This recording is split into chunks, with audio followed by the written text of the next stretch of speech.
Bonjour. Hello. Hola. Marhaba bikoum. Sur le fil, Le podcast d'actu de l'AFP. des nouvelles choisies pour vous sur notre fil info.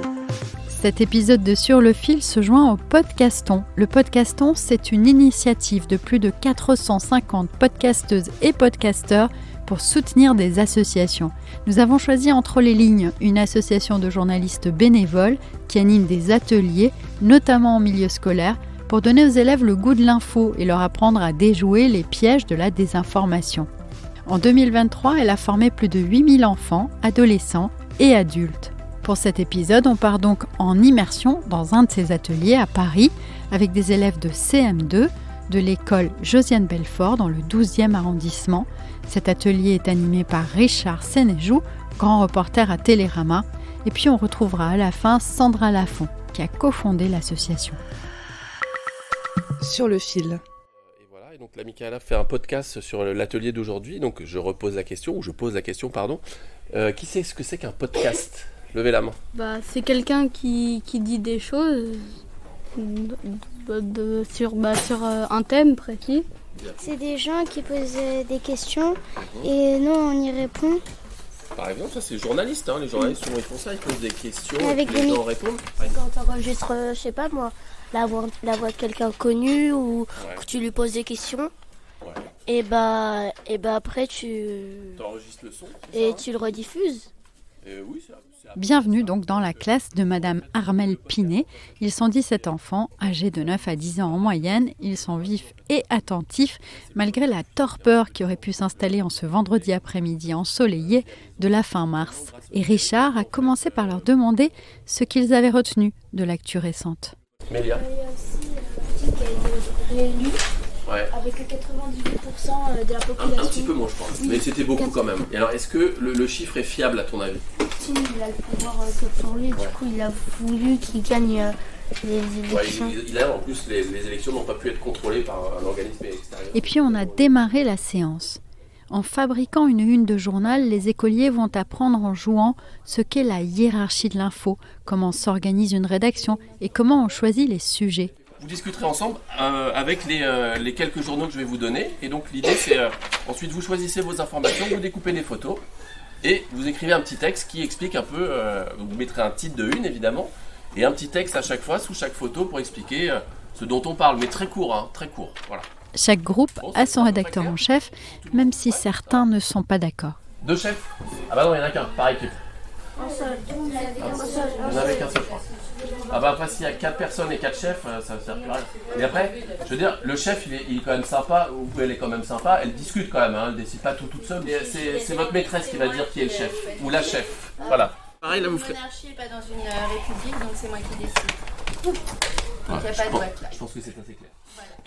Armelle Pinet a 48 ans, dont 17 dans le métier d'enseignante. Pour elle, l'éducation aux médias doit commencer le plus tôt possible. À partir du CM2, ils commencent à avoir accès au réseau, ils commencent à s'inquiéter de ce qui se passe autour d'eux, ils commencent à s'ouvrir un petit peu au monde. Donc je pense que c'est le bon moment pour commencer et à les éduquer à l'information, c'est important. Ils ont accès à plus de choses plus rapidement et beaucoup plus tôt. Donc oui, du coup maintenant ils se posent des questions sur ce qu'ils peuvent lire ou quand ils voient des vidéos sur Internet, ils me disent « Oui, mais alors moi j'ai vu une vidéo et ça me paraît bizarre quand même. » Je dis « C'est bien de te poser la question et voilà, ils s'interrogent donc c'est bien. » Et je pense que c'est très important d'avoir un esprit critique pour sa construction. C'est compliqué pour eux parfois de prendre un peu de recul par rapport à l'information et du coup ça peut être anxiogène pour certains. Gaza versus Palestine, ça va pas le faire. Non, c'est la même chose. Non, ça va pas marcher. Pourquoi ? Parce que Gaza VS, comment ça s'appelle ? Israël, Ah oui, plutôt. Oui, ça c'est mieux. Alors parlons-en de la peur. C'était flagrant pendant cet atelier où la guerre semblait être dans tous les esprits. L'histoire, c'est soit les Israéliens ou les Palestiniens, eux ils sont en train de neutraliser les personnes. Et est-ce que tu penses que l'information c'est important ou pas ? Oui, comme ça les gens ils peuvent voir ce qui se passe c'est quoi la guerre et c'est important de voir ce qui se passe. L'information ça sert à quoi ?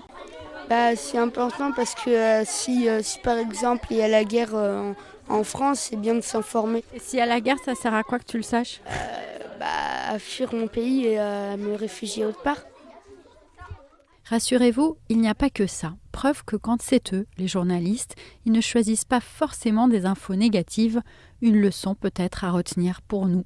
En tout cas, sur les 4 unes de journaux présentées en fin de séance, noms qui font rêver, comme Libération du Monde ou Monde, Terre, Égalité, 3 ne parlaient pas de la guerre. Donc le groupe de Nestor et ses acolytes. Venez présenter vos choix, votre journal au tableau.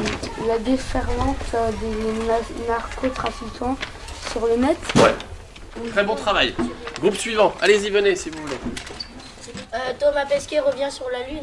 De la Lune plutôt. Il était un peu dans la Lune ou sur la Lune, Thomas Pesquet? Il était sur la Lune. Bah non, il est allé dans l'espace, mais je crois honnêtement qu'il a pas mis le pied sur la Lune, mais c'est pas grave. C'est votre journal, c'est un choix, ça peut être Info du Monde, on peut s'amuser aussi, ça peut être un journal satirique, on peut raconter des bêtises tant qu'on le sait.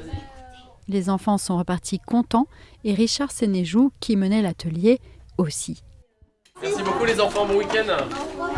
C'était super, merci à vous. Bravo, c'était super vos journaux. Très bien. C'est un exercice vraiment passionnant. En plus, c'est très gratifiant. Ils se prennent au jeu, ça les intéresse. On a tous passé un moment et voilà, je pense qu'ils ont appris des choses. C'est l'essentiel, quoi. Et moi, je ressors de là vraiment regonflé.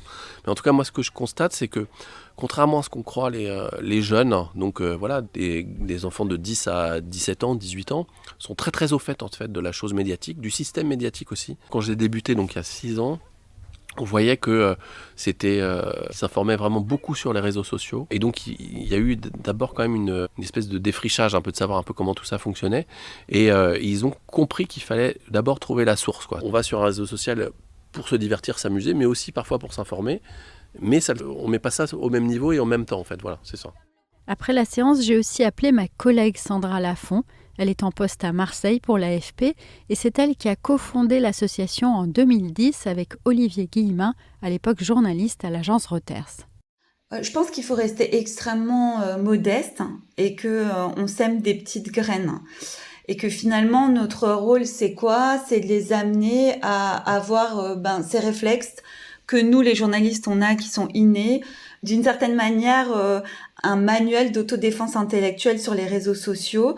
C'est quoi une source, c'est quoi une information, qui me parle, d'où il me parle, des questions basiques. Après, la limite de ça, c'est que finalement, je me suis retrouvée très souvent face à des élèves qui disent « Bah oui, madame, je sais très bien que cette info, elle est fausse, mais je la partage quand même. » Donc, en fait, derrière, il y a aussi, et là, on n'est plus sur l'éducation au numérique, mais je pense que ça fait partie aussi de notre mission, de travailler sur cette notion d'éthique du partage, de responsabilité. Les défis ne manquent pas, alors que la technologie avance à vive allure, notamment avec l'intelligence artificielle qui donne des stéroïdes à la désinformation.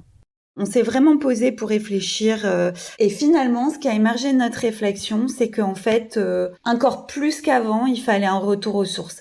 On va pas demander à des élèves d'être des experts de l'IA, des experts des réseaux sociaux, parce que de toutes les manières, les technologies, elles avancent à une vitesse incroyable et personne ne peut suivre. Même nous, journalistes, on a du mal à suivre. Donc en fait, j'ai envie de dire, c'est si tu consolides à fond tes fondamentaux sur l'esprit critique, c'est quoi une source, pourquoi il me faut plusieurs sources, pourquoi il faut recouper une information.